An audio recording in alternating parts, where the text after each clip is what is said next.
लपुस्की लपुस्की लपुस्की लपुस्की लपुस्की लपुस्की।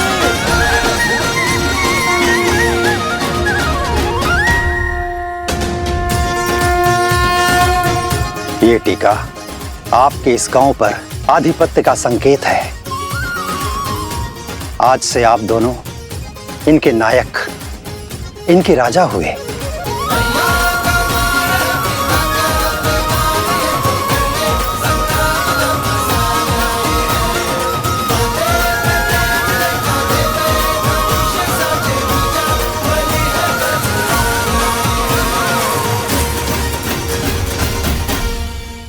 देखा, कहा था ना तुम दोनों राजा हो। और अब ये सब मैं राजा का मान सम्मान देंगे और अशोक को रोकने का अधिकार भी मिल ही गया। क्या बताएंगे आप? कहाँ के राजा हैं आप? तुम हमारे साथ रहकर बुद्धिमान हो गए हो सोमकर्ण, अति उत्तम।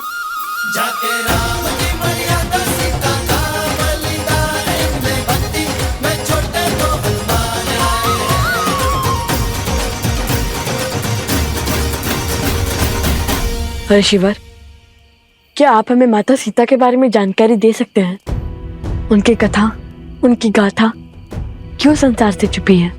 देवी सीता ने स्वयं को संसार से छुपाना स्वयं ही स्वीकारा है। उनकी इच्छा का सम्मान करो पुत्रों। किंतु उन्हें छुपने की क्या आवश्यकता है? वो तो निर्दोष है ना?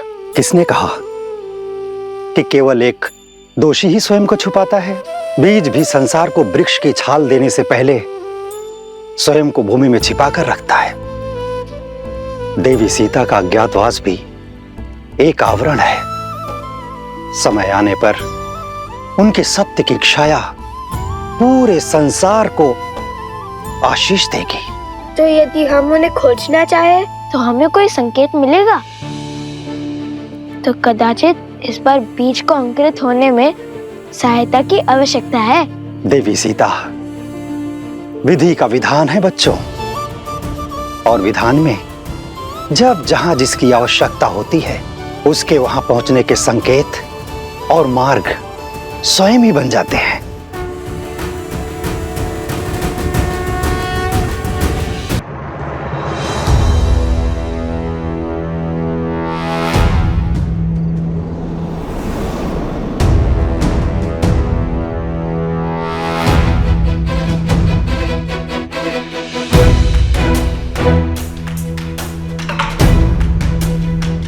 यहां युद्ध के बाद छाई शांति है। ना पशु है और ना ही पक्षी। सब भयभीत होकर छिप गए हैं, अर्थात युद्ध निकट ही घटा है।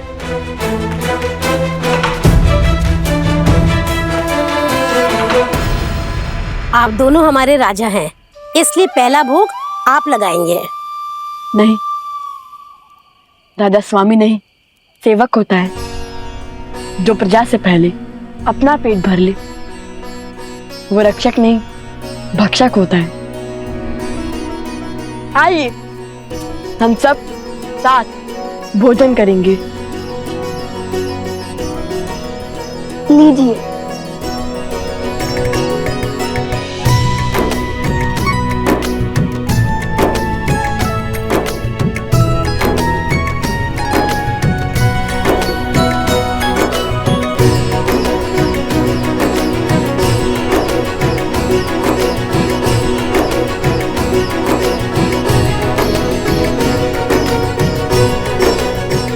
आहा, आनंद आ गया।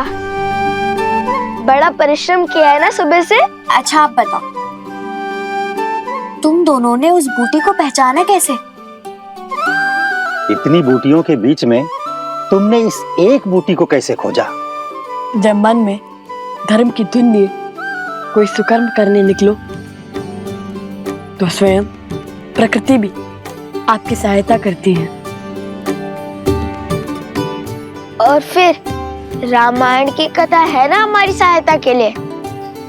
हमें पता था ऐसी चमत्कारी बूटी चमकती ही होगी। वो हुआ ये भैया कि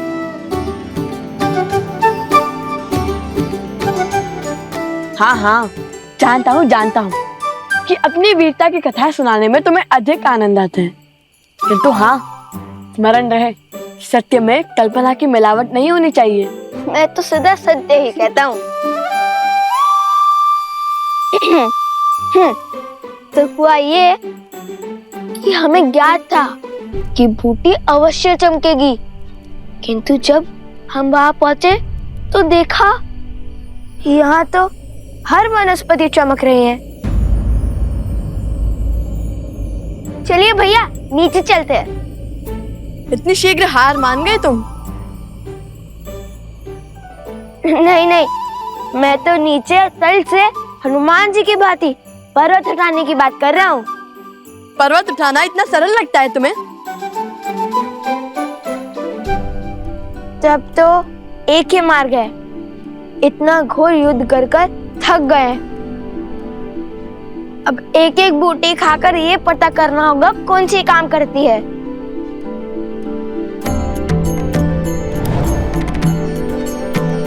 और यदि कोई भी बूटी विषैली निकली तो?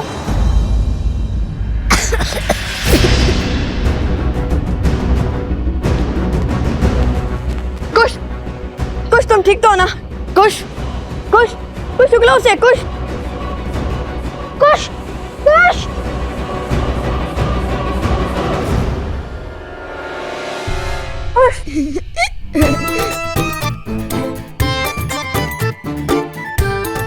अब डर गए ना? मुझे तो कुछ नहीं हुआ। कभी तो गंभीर हो जाया करो कुश।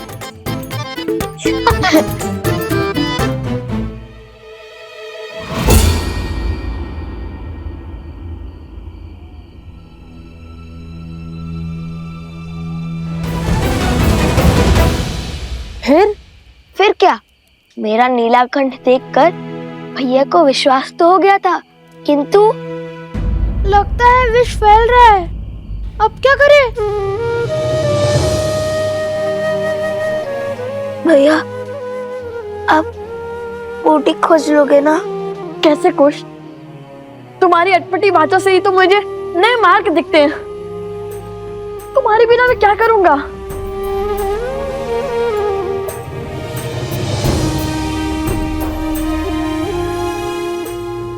ये बूटी विषैली है, ये तो पता चल गया ना। किंतु इनमें से वो बूटी कौन सी होगी जो आत्मा के मैल को मिटा सके? मैं तुम्हें कुछ नहीं होने दूंगा। मैं बूटी अवश्य खोजूंगा। सोम, तुम कुछ के साथ रहो, मैं बूटी लेकर आता हूँ।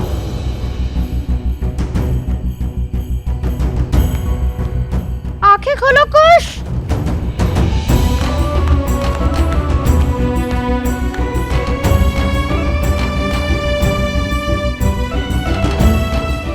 मलिनता को कौन मिटा सकता है?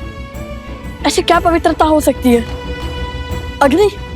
नहीं, गंगा? किंतु वो तो यहाँ से कोसों दूर है। हे प्रभु, सहायता कीजिए हमारी।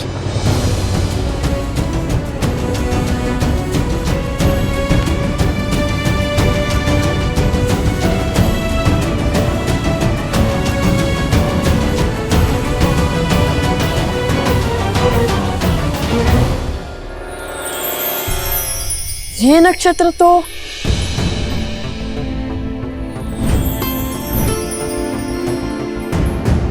पुष्य नक्षत्र है, पवित्रता का चिन्ह। और पुष्य नक्षत्र के स्वामी तो स्वयं बृहस्पति देव हैं। हे बृहस्पति देव, सहायता कीजिए हमारी। ओम बृहस्पते नमः। ओम बृहस्पते नमः।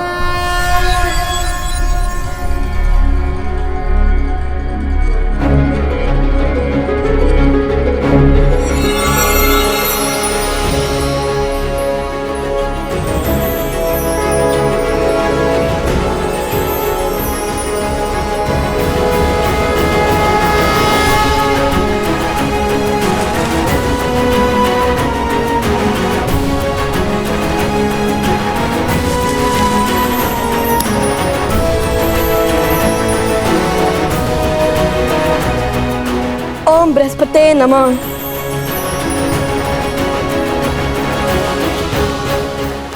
कुश।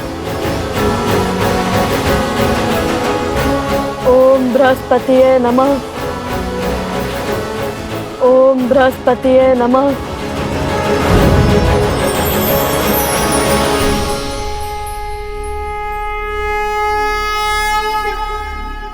कुश, तुम ठीक तो हो ना? भैया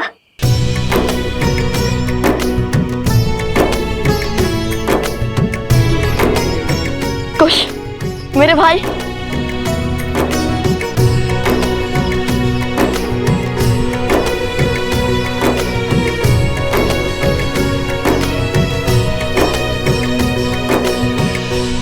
इस प्रकार भैया ने अपने ज्ञान से मेरी उद्दंडता के कारण आई समस्या का अंत किया।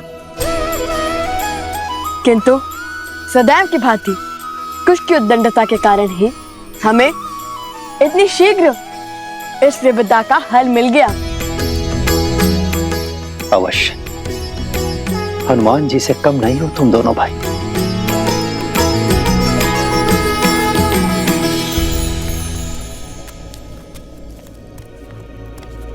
पूरा वन घूमकर पुनः यहीं पर आ गया।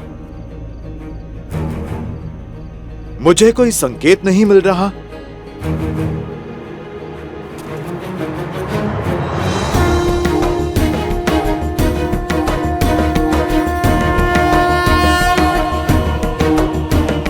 यहां पर स्वास्तिक किसने बनाया?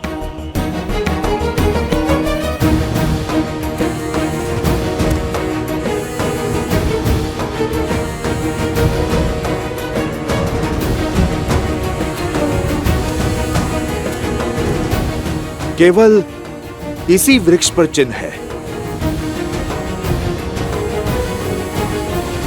शीघ्र चलिए, मुझे आप सबको कुछ अलौकिक दिखाना है। अर्थात सीता माता मिल गई क्या तुम्हें? माता सीता तो नहीं, किंतु उन तक पहुंचने की सिद्धि अवश्य मिल गई। सोचिए भाभी श्री, सोचिए।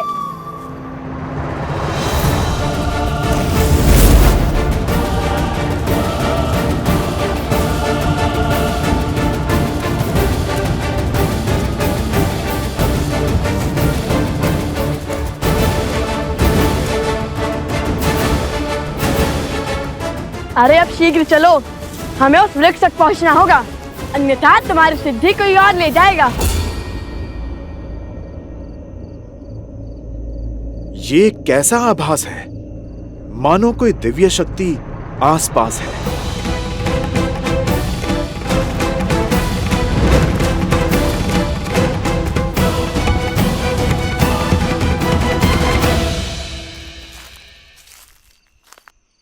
हनुमान जी!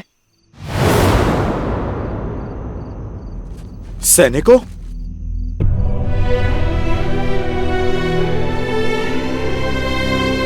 ये किसने किया?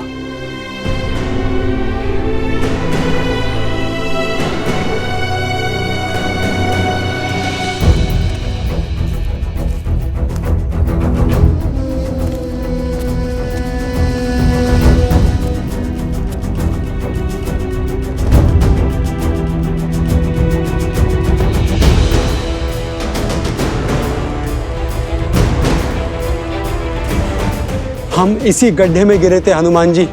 उन ऋषि कुमारों पर जब हम प्रहार करने गए तो उन्होंने हम पर ब्रह्मास्त्र छोड़ दिया। अश्व को पकड़ने वाले भी वो 2 ही थे और बाकी के सैनिक और राजनुज शत्रुघ्न यहाँ गिरे थे।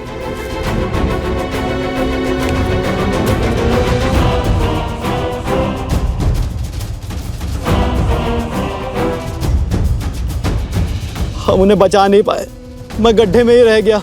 उनके समक्ष लड़ने का साहस नहीं जुटा पाया।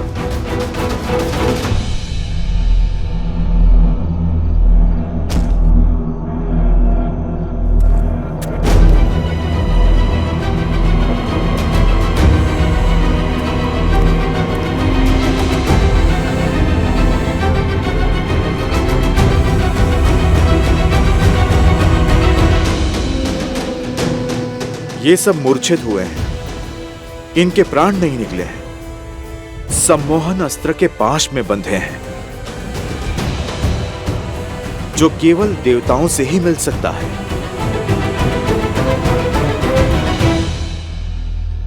पर शत्रुघ्न भैया कहाँ हैं? हम उन्हीं को खोज रहे थे हनुमान जी, तब तक आप हमें दिख गए। लगता है इन बालकों के पास दिव्य शक्तियां हैं। अवश्य ही ये वही ऋषि कुमार हैं जो अयोध्या आए थे। वो एक दूसरे को लवकुश कहकर पुकार रहे थे। लवकुश? इतने बड़े राम भक्त अपने ही प्रभु का अश्व क्यों रोकेंगे? तुम इन्हें अयोध्या ले जाओ। शत्रुघ्न भैया को मैं खोजता हूं। महाराज को सारी सूचना विस्तार से देना।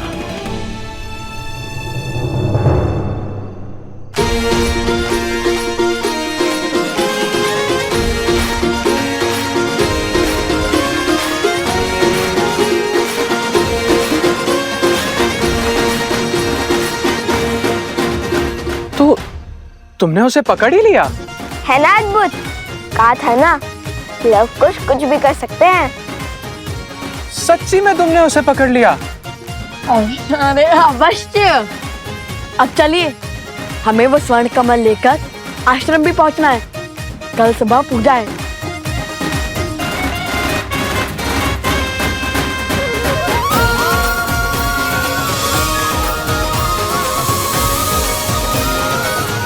प्रभु, अद्भुत शक्ति के साथ लड़ रहे थे वो दोनों ऋषि कुमार। दिव्य अस्त्र थे उनके पास और एक दूसरे को वो लवकुश कहकर पुकार रहे थे।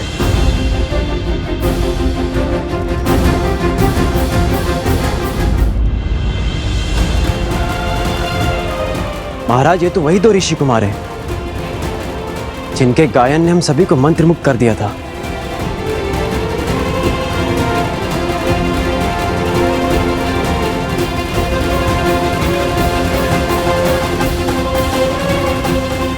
उनकी गायन की भांति उनका युद्ध कौशल भी बहुत अद्भुत था। जैसे युद्ध नहीं कोई खेल हो, और चिंता का तो कोई भाव ही नहीं था उनमें। अक्षम्य है ये, हमारे वीर योद्धाओं का अपमान है।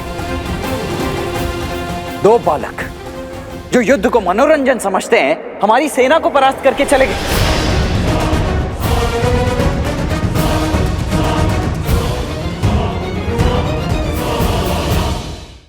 और शत्रुघ्न कहाँ है?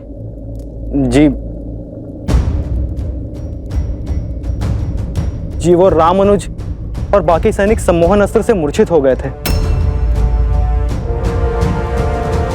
और उसके पश्चात रामानुज शत्रुघ्न लुप्त हो गए। हनुमान जी उन्हें खोजने का प्रयास कर रहे हैं।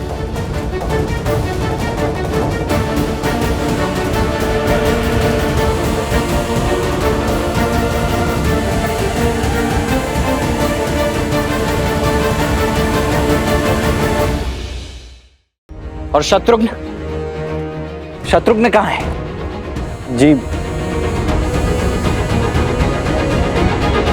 जी वो रामानुज और बाकी सैनिक सम्मोहन अस्त्र से मूर्छित हो गए थे, और उसके पश्चात रामानुज शत्रुघ्न लुप्त हो गए। हनुमान जी उन्हें खोजने का प्रयास कर रहे हैं।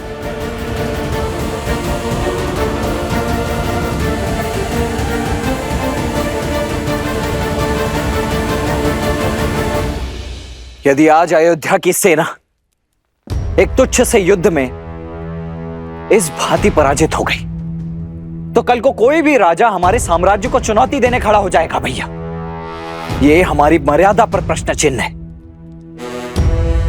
आप मुझे आज्ञा दीजिए भैया, मैं उन दोनों ऋषि कुमारों को आपके समक्ष लेकर आऊंगा। उनके बल और अभिमान को चूर चूर करके झुकाकर। शांत हो जाओ लक्ष्मण। शत्रु का सामना करने से पूर्व हमें उनके उद्देश्य को जानना होगा। यदि वो दोनों केवल ऋषि कुमार है तो वो अश्व को क्यों रोकेंगे? मुझे नहीं लगता लक्ष्मण कि उन्होंने अश्व को केवल क्रीड़ावश रोका होगा। शास्त्र और नीति कहते हैं कि हमें सेना भेजनी चाहिए। हाँ आचार्य, इसलिए लक्ष्मण अवश्य जाएगा, किंतु स्मरण रहे लक्ष्मण कि उन बालकों को कोई हानि नहीं होनी चाहिए। वो दोनों बालक हैं। बालकों को हानि पहुंचाकर अयोध्या की सेना केवल लज्जित ही होगी, इसमें कोई शौर्य नहीं है। जो आज्ञा भैया।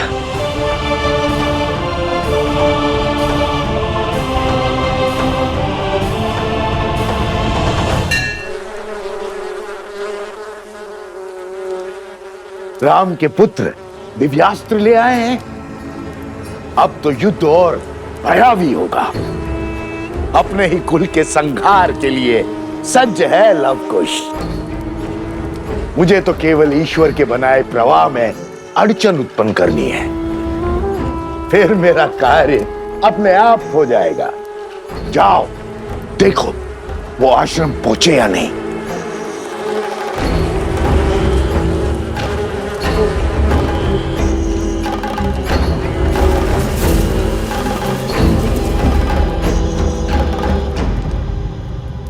और उस शत्रुघ्न का क्या? वो भी तो लुप्त है। तुम क्या केवल मुझसे प्रश्न करने के लिए जन्मे हो? जाओ वन का कोना कोना छान मारो और ढूंढो उस शत्रुघ्न को। जाओ। जो आज्ञा महाराज।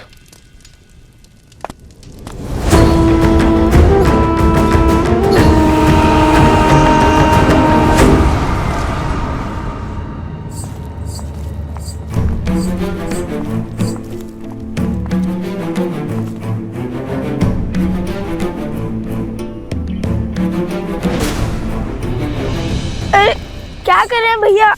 छोड़िए ना। बस अब वो प्रतीक्षा नहीं होती। कब से माता से दूर रहे हैं, अब तो मुझे उनके दर्शन करने दीजिए। और इसका क्या क्या कहेंगे माता से कि हम अश्वमेध का अश्व चुरा कर आए हैं श्री राम से प्रश्न पूछने के लिए, और राजा शत्रुघ्न से उसके लिए हम युद्ध करके आए हैं। ओहो, अब हम फिर से फंस गए। अब क्या करेंगे? जहाँ पग धरो वहां समस्या उत्पन्न हो जाती है। कभी ये मत करो, कभी वो मत करो। इससे अच्छा तो हम सब अदृश्य हो जाते हैं।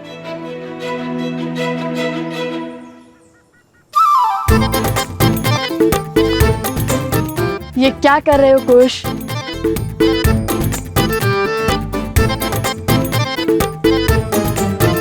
लो, हो गया ना अदृश्य। क्यों उठाई माला?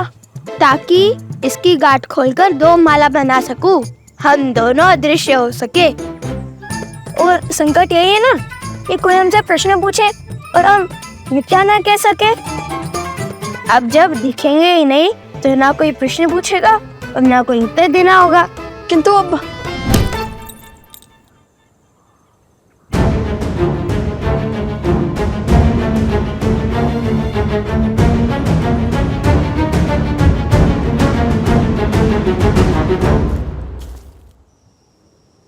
रुकिए,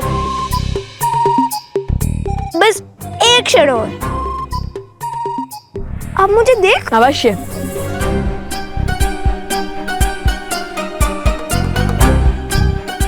लगता है गांठ खुलने से स्तेव्य माला की माया समाप्त हो जाती है।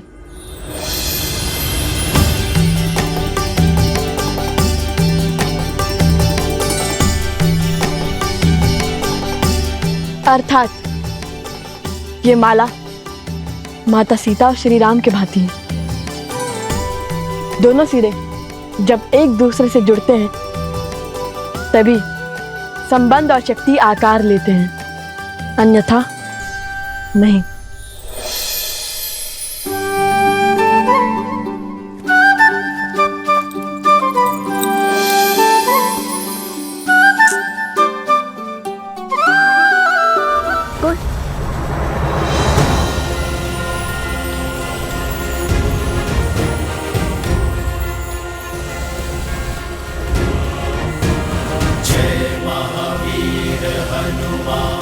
अश्व के पदचिन्ह, किंतु मुझे तो अब तक कोई अश्व ही नहीं दिखा।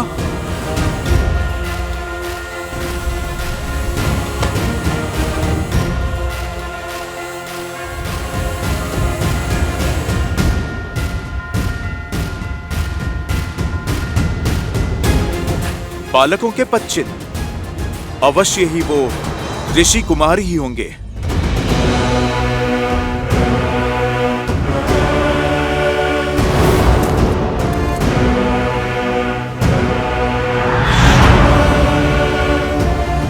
कौन है वहां? कौन है वहां? रुको, रुको।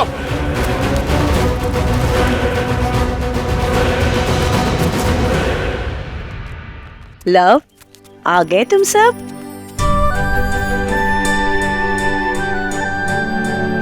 उचित समय पर आए हो। पूजा आरंभ होने वाली है। स्वर कमल कहाँ है?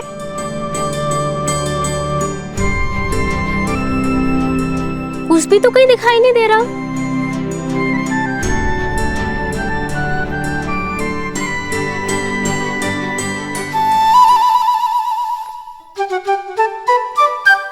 कौन है वहां पर?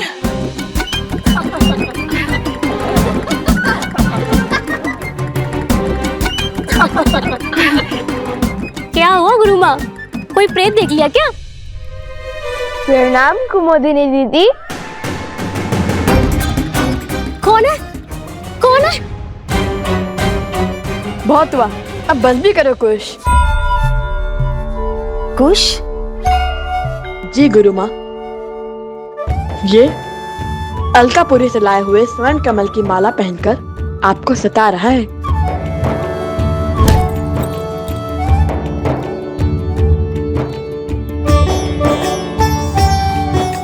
क्षमा करे गुरु माँ, बड़े दिन हो गए आपका मनोरंजन नहीं किया, तो सोचा। हमें भी तुम्हारे इस उपहास और मनोरंजन की कब से प्रतीक्षा थी। ये माला आप ले लीजिए गुरु माँ, किंतु स्मरण रहे पूजा संपन्न होने के बाद हमें ये माला यक्षराज कुबेर को लौटानी होगी।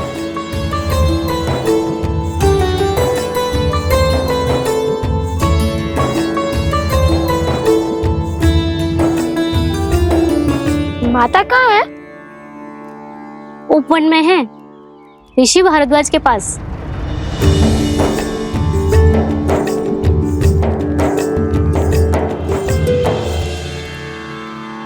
पुत्रों के भविष्य का विचार सदा वर्तमान पर हावी रहता है। देवी, आप इस पुष्प की भांति हैं। भूमिजा है, भूमि देवी की पुत्री। भूमि देवी जिनका एक नाम अचला है, जो कभी विचलित नहीं होती, इसलिए सदा प्रफुल्लित हैं, फलों और फूलों से भरी है। और जब भूमिजा स्वयं भविष्य की चिंता करेंगी, तो धर्म के आचरण में बाधा उत्पन्न होना स्वाभाविक है। चलिए, क्या राम से विवाह करने से पहले आपने भविष्य के बारे में पूछा था?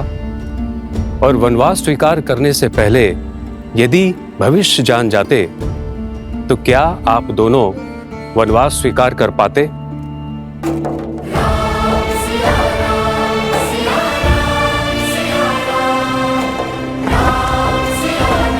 भैया, आपके कंधों पर इस साम्राज्य और इतने संकटों का भार है, आपको भविष्य की चिंता नहीं देते? भविष्य की चिंता तो उन्हें होती है भरत, जिन्हें भविष्य से कोई मोह होता है। मैं तो आज में जी रहा हूं, और आज की मांग यज्ञ की पूर्ति है। अब चाहे जो मूल्य चुकाना पड़े, ये यज्ञ संपूर्ण होगा, और फिर भविष्य की चिंता वर्तमान का सुख छीन लेती है भरत। इसलिए भविष्य जान जाने से कुछ नहीं बदलेगा, किंतु आपका मन अवश्य बदल जाएगा। तो बताइए, क्या अब भी आप भविष्य जानना चाहती हैं?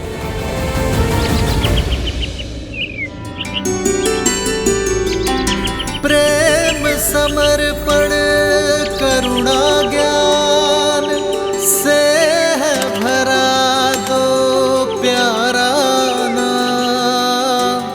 जय सिया राम, जय जय सिया राम, जय सिया राम, जय जय सिया राम।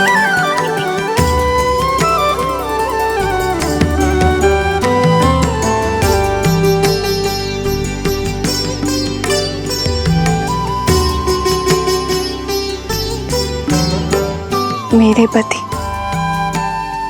और आराध्य श्री राम ने कभी भविष्य जानने का प्रयास नहीं किया, और अब मैं उन्हीं की भांति अपने संस्कारों पर, आपकी दी शिक्षा पर पूर्ण विश्वास रखूंगी। अपने पुत्रों के भविष्य की चिंता को त्यागूंगी। मर्यादा धर्म की इस पहलू को समझ चुकी हूं मैं ऋषिवर।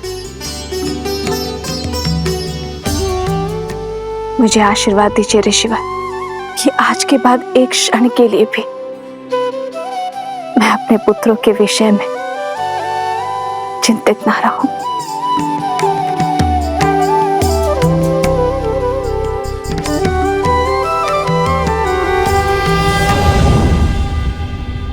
भैया, तो कौन सी चिंता आपके मन को सता रही है जो आप यहाँ भाभी माँ की मूर्ति के सामने ध्यान लगाने चले आए? लव कुश की। उनके स्वर में सत्य की सुंदरता है, उनके मुख पर मलिनता का कोई भाव नहीं है, तो फिर उन्होंने अश्व को क्यों रोका? धर्म का उल्लंघन क्यों किया? मुझे आशा तो केवल इतनी है भरत कि उनके इस कृत्य के लिए मुझे उन्हें हराना या दंडित ना करना पड़ जाए। जब लक्ष्मण उन्हें पकड़कर अयोध्या लेकर आएगा तो उन्हें अयोध्या में ही दंडित किया जाएगा। भैया, मुझे तो शत्रुघ्न की चिंता है।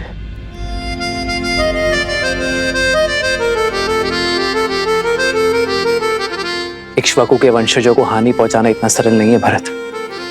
और फिर शत्रुघ्न को खोजने का बेड़ा तो स्वयं हनुमान ने उठाया है, फिर कैसी चिंता? हनुमान पर विश्वास रखो भरत। अब संकट मोचन ही हमें इस संकट से उभारेंगे।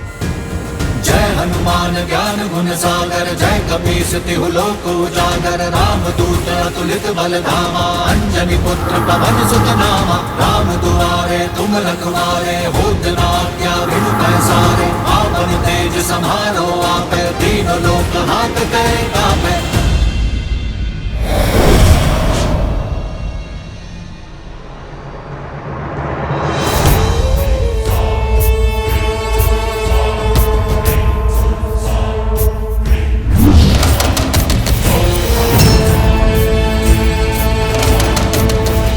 माता,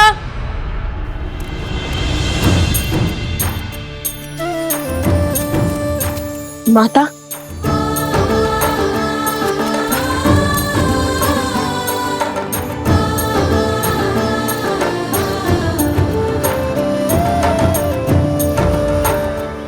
तुम दोनों ठीक तो हो ना? मैं तो ठीक हूँ माता, आप किसी से पूछिए। क्यों, क्या हुआ ऐसे? माता, भैया को कहानियां बनाने में आनंद आता है। मैं भी सकुशल हूँ। खुश। बताता हूँ, सब बताता हूँ। ये एक लंबी कथा है। तो हुआ यूं कि हम त्रिवेणी पहुंचने ही वाले थे कि तभी मेरे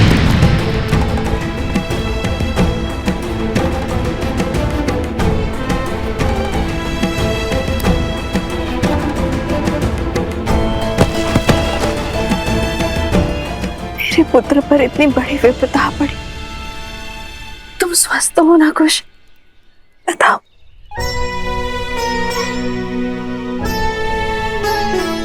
माता, जिनके लव भैया जैसे भाई हो उन्हें भला क्या हो सकता है? और भैया ने उसी क्षण फूटी खोज निकाली और मुझे भी स्वस्थ कर दिया और गांव वालों को भी। मेरा पुत्र, सदा ऐसे ही एक दूसरे की ढाल बनना। एक दूसरे का ध्यान रखना।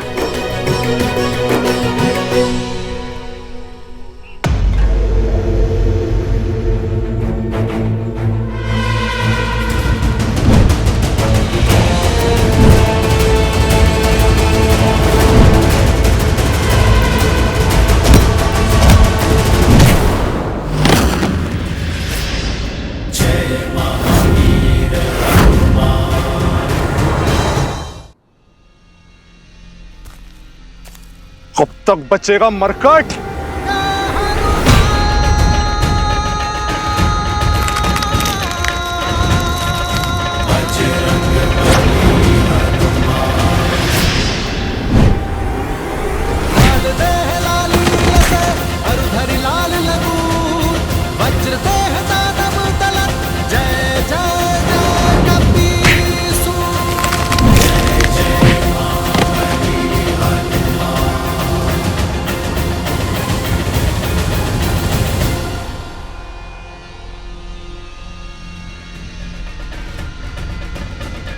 बचाइए महाराज, रक्षा कीजिए। बचाइए महाराज, रक्षा कीजिए। तनिक देखो तो ये दुष्ट जाता कहाँ है और कौन है इसका महाराज?